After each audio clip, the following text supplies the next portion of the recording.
Ito. Ito yan, sir. Sige. Sir, with due respect, sir, yung pinakita niya sa akin, sir, tinanong ko siya, asan yung original? Tama naman siya sabi niya, sir, papel yan, gano'n. Actually, sir, tinanong ko siya, kasi sir, kaya ako pinatay yung original, hindi niya ako masagot, sir, kung nasaan. Kasi sir, may pangyayari po kami, sir, may zeros lang ganun, sir. Hindi, pagpalagay, sige. Simplihan natin. Wala siyang may pakita original, di ba? Opo, opo, sir. Ilan taong ka na sa service? 26 na, sir. Okay. May pagdududa ka, di ba? Yes, sir. Na-impound ang kanyang motorsiklo May 20. Yes, sir. And today is May 23 po. 23. Bilang pulis, at may pagdududa ka, anong ginawa mo? Actually, sir, ang sabi ko sa kanya, yan, sir, kayo sa impound, sir. Hindi, wag muna tayo dyan. Sagutin mo yung tanong Inadvice ko. ko, sir, na dali niya i-produce ng original. May mali ka doon, kapatid. Sige po, sir. Pulis ka eh. May pagdududa ka na sa kanya eh. Opo. Hepe, ano? Yes, sir. Senior ako sa'yo, pero kung sa tingin mo mali ako, feel free na mag-reason out Yes, ka. sir. Ipagtanggol mo siya. Sige lang, sir. Okay. Tama ba na kung ang bata mo may pagdududa, mag-exert siya ng effort Yes, sir. na alamin niya Tama naman, sir. kung yung kanyang pagdududa ay may katotohanan? Yes, sir. Kung ako nasa posisyon ng bata mo, Xerox ko lang lahat, release ko siya, tapos i-find out ko Sa... kung may katotohanan ba Yes, sir. na siya ay may lisensya, may papel lahat. Then after that, saka ninyo siya papailan ng complaint sa LTO. Or kung may nakikita tayong criminal complaint na pwedeng i-complain sa kanya, ay gawin natin. Yes, sir. Tama. Na-impound ng 4 days. Then, na-produce nitong rider at napatunayan niya na yung kanyang espekulasyon ay mali. Ano ngayon ang mangyayari? Isasauli ang motorsiklo niya at sasabihin, brother, pasensya ka na ha. Sir, pwede. O sige. Sir, actual, sir, naman advice ko sa kanya. Kaya, sir, binigyan ng... Ano ang ginawa mo Sir, after na ma-impound mo? Sir, binigyan ko ng impound receipt. Kaya, sir, ganito, sir, yan, sir, naman tinutubos siya sa impound receipt. O sige, nung ma-impound mo, anong ginawa mo? Actually, sir, inaantay ko lang siya yung ano niya na bumalik siya sa akin. Na para may produce na yung sinasabi ko sa Alam mo kapatid, Opo. without bias, Tapos, sir, yan, sir, yung mga receipt. Teka muna. na nag-issue kami ng receipt. without bias, dapat ang gagawin mo, sa madaling salita, hepe, may pagdududa siya eh. Yes, sir. Tama ba? Pero, yun, sir, talaga. Kaya- Hindi, may pagdududa, di ba? Opo, sir, opo. Bilang pulis, bilang investigador, anong gagawin mo? Sir, pagpasensya na, sir, kasi, sir, totoo lang po yung sabi niya na, Kasi- research ko, kaya sir, ang dami ko pong Kasi- kaso, sir, kaya siya na nga po pinapaprovide ko eh. Hepe, sabi mo kung mali ako. Sa ngalan ng public service, i-photocopy ko ito lahat, Yes, sir. picturean ko motorsiklo niya, ipa-receive ko dito.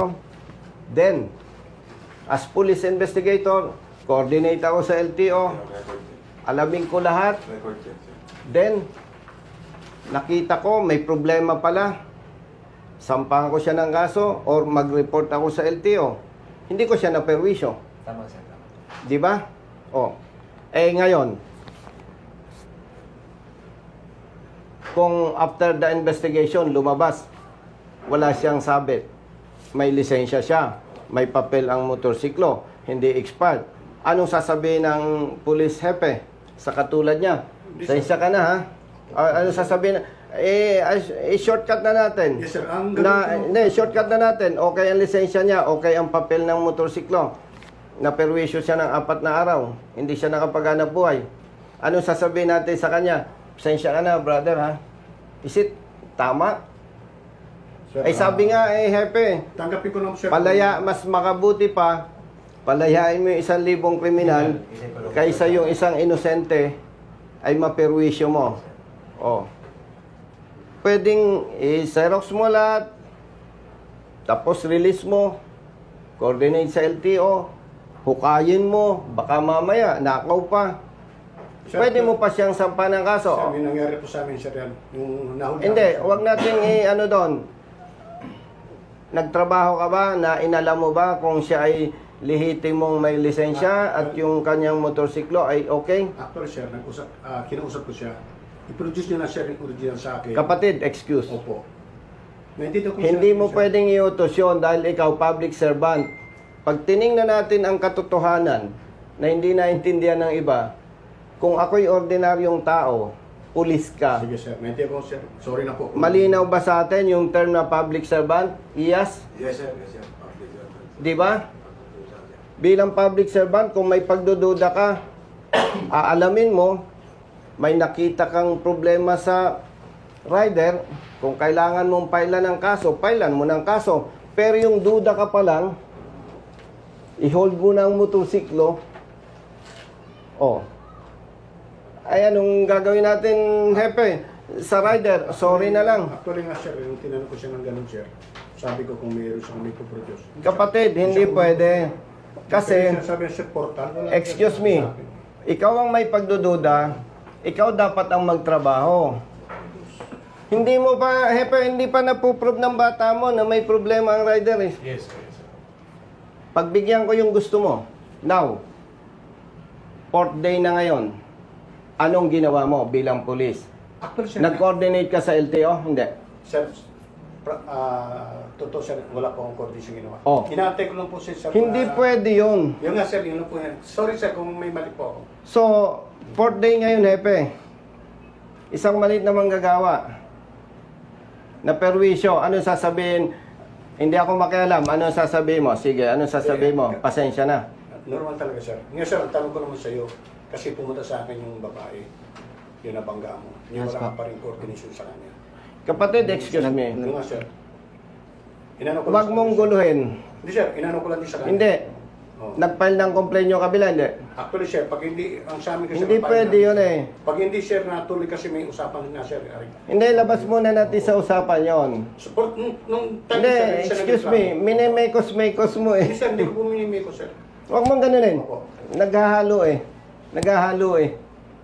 Naghahalo. So, nagduda ka, ipagpalagay natin, Hepe, Yes, sir. baka nga peke ang lisensya.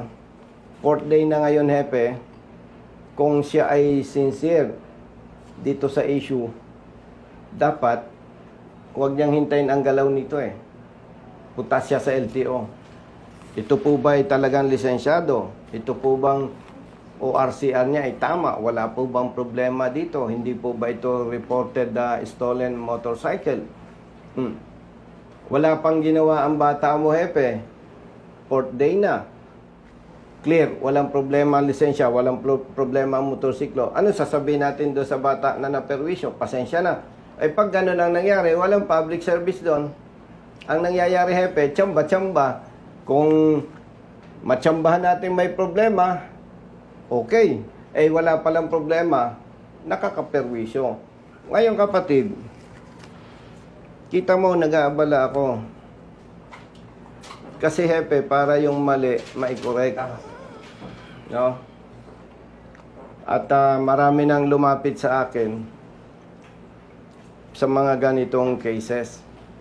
Ay sabi ko, honestly, kaya ako'y pumasok sa politika, walang mangyayari kasi Hepe. Pag yung sir, pasensya na. O sige, okay na. Wala eh, walang talab.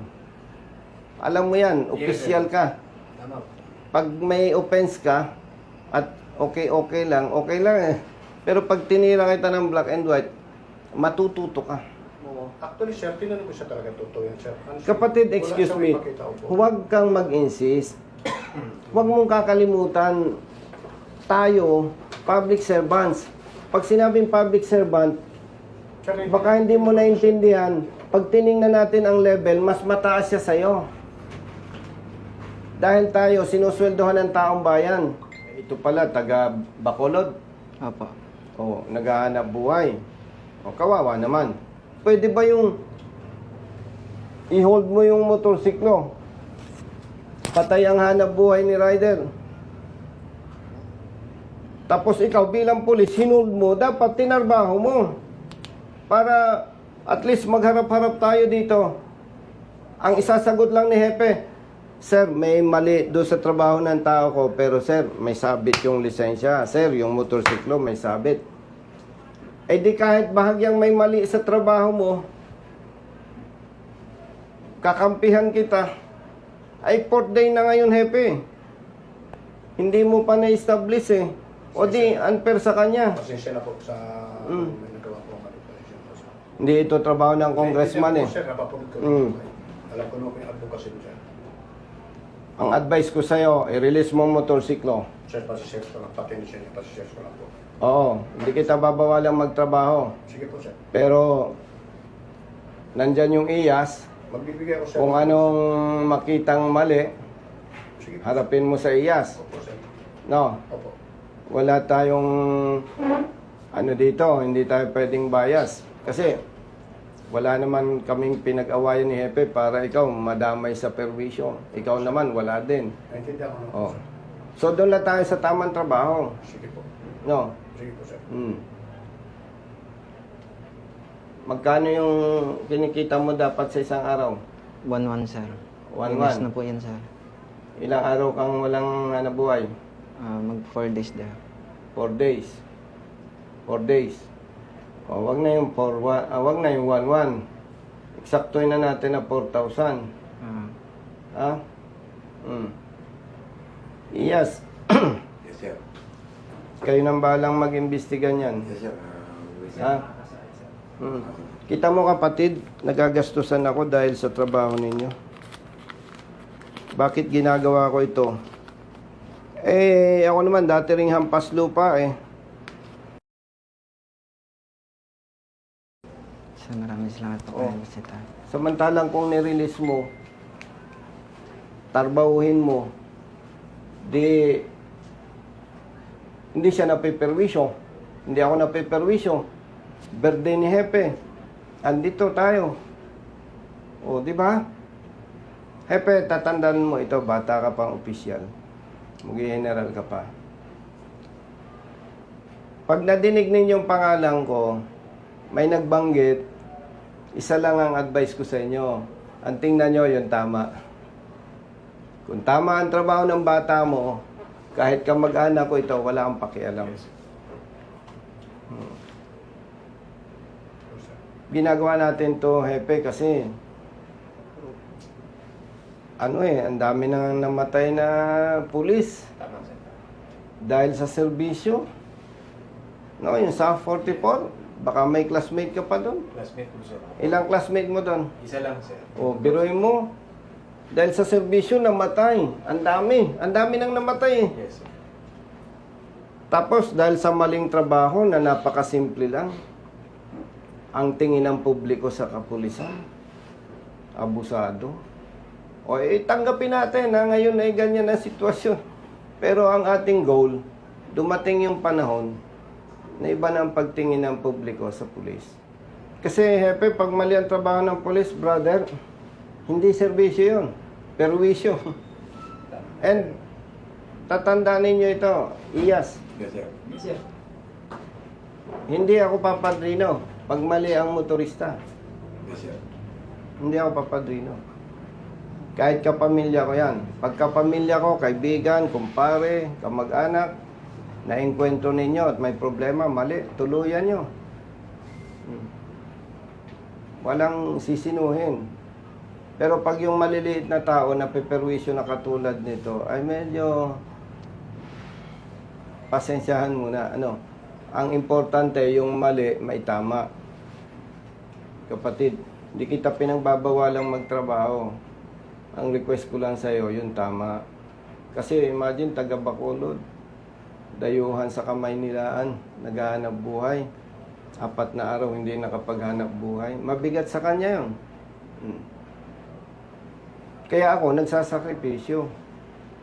Pinapalitan ko yung nawawalang pera sa kanila para hindi malaki yung impact. Hindi ibig sabihin mapera ako. Nagkataon lang, mas may pera ako sa kanya. Hindi daw kayo, sir. Itama natin, kapatid. Sir, Nandyan yung IAS. po, sir, kasi... Kung makita ng IAS, may mali ka. Po, sir. Sige po. IAS, you know what to do. Yes, sir. No? Yes, sir. At kay Hepe naman, alam mo naman yan. Yes. No? Ang intention natin, mas gumanda pa yung ano ng PNP. Mas ma-professionalize. Kasi kapatid, sa pagkakamali mo, yung kasama natin sa estasyon, nadadamay. Actually, sir. Sa iba nga na masamang mag-isip pati si Hepe madadamay dyan na baka sasabihin may baka naman. O di ba? O. Ako naman psychologist ako Kita ko pa lang kay Hepe, hindi ito papatol sa sa kaanumalyahan So ito kapatid, trabaho lang. Naintindihan po, sir. Ang pangarap natin, Hepe, pag nag-retire na tayo, maibalik yung buhay nung unang panahon, hindi pa tayo bata. Nung unang panahon daw, kung nadinig mo na, pag may nakitang pulis, high moral ang publiko. Ngayon, pag may nakitang pulis, takot ang publiko. So, magtulungan tayo. Hopefully, may balik natin. Yes sir, tama po talaga yun. With all honesty, I've been here for 8 months and lahat na ng programa from administrative, intelligence, operation, logistics, lahat sir, and even investigation, ino-observe talaga natin yan sir. Hanggat natin kayang itama, itatama natin sir. Ngayon sir, ay kung meron mang pagkukulang ang Cainta Police Station, personally asking for an apology. Hindi, okay lang yan. On behalf of the office, and makakaasa po kayo sir. Naman sir, ayusin po natin ito sir. Kaya, So, ang ano lang natin dito, Hepe, yes sir, naiintindihan ko po. trabaho, Yes sir, ako. yung mali, itama. Tama natin sir. Tayo, professionals. Yes sir. Yung mali, hindi pwedeng kwentuhan lang. Kasi hindi maitatama yung mali kung kwentuhan lang. Kapatid, ako ay anak mahirap, lumaki sa bahay kubo. Na ibig sabihin, kung mapinahan ka, halimbawa lang, masuspende ka, masakit din sa akin yon. Pero kailangang itama. Tanggap ko naman, sir. Ang gusto lang natin, yung maling trabaho ng pulis, may tama, huwag nang maulit. No? Yes sir. Kumbaga, walang personalan to. Yes sir, naunawan po natin. Oo. Kasi Hepe, kung hindi natin itatama yung mali na ginagawa ng iba, pag-retire mo, walang mababago. Honestly, kaya lang ako pumasok sa politics para sa ganito. Honestly sir, medyo malungkot nga sir kasi nag-file na siya ng retirement sir. Retirable mandatory siya sir. Kailan ang mandatory mo? Nag-iingat siya sir. Compulsory na po ako, sir. Kailan? nga? October 13 po yung akin. This year. Yes sir. Talagang ingat na rin. Ingat na Actually, ingat siya sir, sir. October this year. yes, sir. Kung hindi nagkakamali, ngayon lang ito magkakakaso. Yes, sir, may mga kaso na rin ako previously. Pero nalusutan mo lahat. Lahat naman po, sir, talagang kasama sir sa trabaho. Investigador ako, sir. Kasama yan. May mga bagay, sir, na... At kasalanan mo dahil nagpulis ka. May mga bagay kasi, sir, na admin mo, sir, connection, gano'n. Pero yung sa akin, sir... Pero aminado ka, kasalanan mo dahil nagpulis ka. Yes, sir, po. Tanggap ko na po, sir. May mga ganitong bagay. Tanggap mo. Na hindi natin na alam na ganito na, sir. Kaya at least, maging instrumento ka para yung kapareho nito, Hepe, wag nang maulit pa. Oh, Hindi, ako naman naintindihan ko naman, sir, yung advocacy niya, sir. Hindi po ako yung nagtatampo, kailangan lang i-correct natin, Hepe. Tanggap ko naman, sir, kung ano Kapatid, kailangan lang natin i-correct. Sige po, sir. Wala po Oo. problema, sir. Tanggap ko naman. Ang contribution mo sa PNP bago ka mag-retire, Naintindihan ko naman, sir, yung advocacy sablay na diskarte, may go-correct. niya. Yes, sir. Tanggap Okay. ko po. Tanggap ko po. Hindi, tingin ko naman sa'yo,